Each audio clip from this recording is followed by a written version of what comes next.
Avik does a great job of starting off to show his credibility. Sure. He is incredibly smart.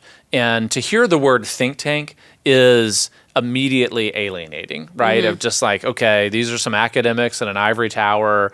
And I haven't learned just until the last couple of years even what a think tank is. And all it is just an institution that puts together an environment for 10 to 100 really smart, nerdy people to get together and work on papers and books and topics that they release something which, if they do their job right, is accessible to the broader public.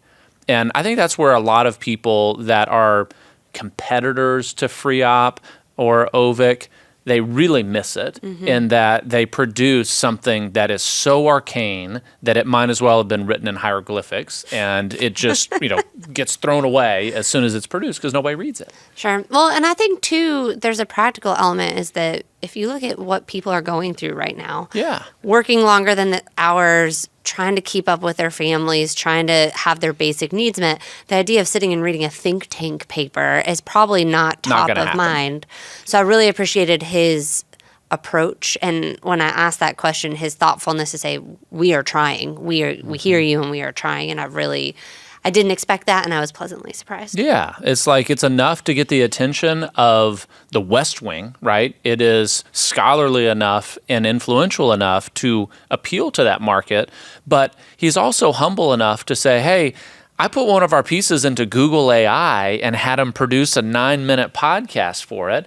Because there's a lot of academics that would put their nose up in the air and say, I'm not reducing my paper to what Google AI is going to mock up in a podcast. I mean, it's like they're going to do it with a monocle and all the rest. I'm going to make you keep that voice. That's like my favorite. That might be my new podcast voice. That's a sustainable voice. I can talk like that. We will be replaced by AI so much faster if you continue to use that voice.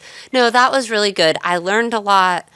And I'm hopeful that our audience listening will look up some of his research. And maybe if it is super dense, put it in AI. Use a tool available, because I do think knowledge is power. And the more we know, the better we do. And the more educated we are about what's happening to us at the local level and what we can do about it.